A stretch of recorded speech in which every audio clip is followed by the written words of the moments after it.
Hands up if you're a girl. Hands up if you want to be a girl. Hands up if you drive like a girl.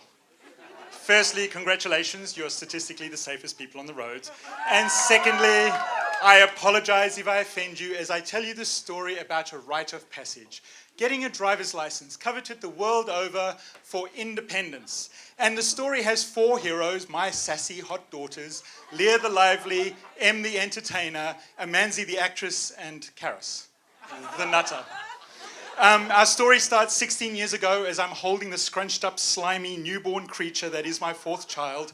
And my wife asks me, "So, what is it?" And I said, "Darling, I love you, but you've just given birth to a lizard." What? A girl lizard. And I kid you not, her first words, grief. 4 weddings. 4 weddings? What about maths?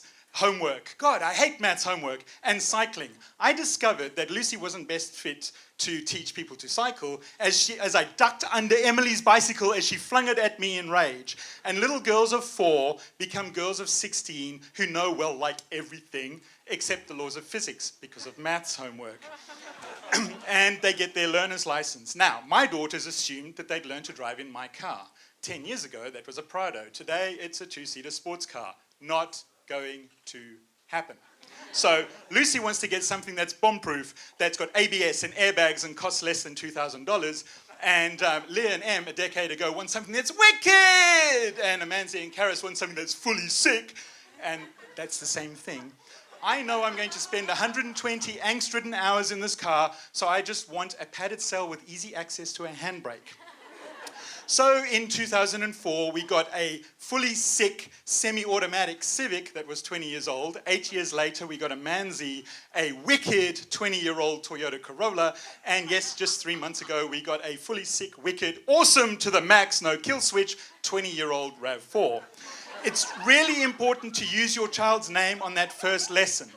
I might say something like, Karis, release the handbrake, ease on the accelerator, check your mirrors, and she'll hear, Karis, blah, blah, blah, blah, blah, blah, blah, blah. Look at yourself in the mirror.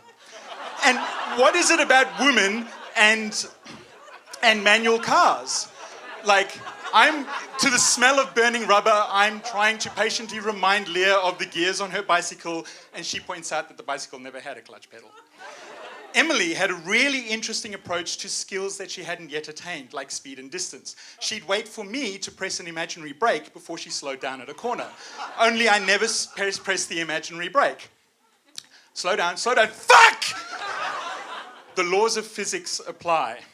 Now, I really recommend, if you want to cement your relationship with your daughter, reverse parking. I once got Leah to reverse up our driveway until I thought she got it right. 27 times. Yep, we were really tight that night, I can tell you. And then, oh yes, this one.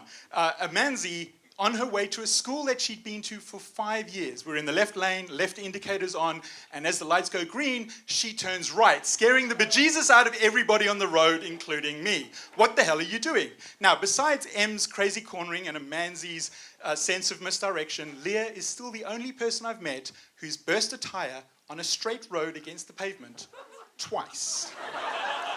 And then you become surplus to requirements. Em decides she's good enough to drive by herself. She does a quick chocolate run down to the garage, only she stalls on a roundabout and can't get the car to start again. And you think your primary responsibility is to teach a competent driver, but you're wrong. Your priority is simply to stay alive. It doesn't matter that Amanzi was in the right when this woman cut off through a red light in front of her. And there's nothing, and the laws of physics apply. And there's nothing to substitute for learning the laws of physics like spending hours behind the wheel. Look, if you're going to get 120 hours in a year, you've got to plan a road trip, okay? And we did the glacial Canberra and back for 16 hours with Leah.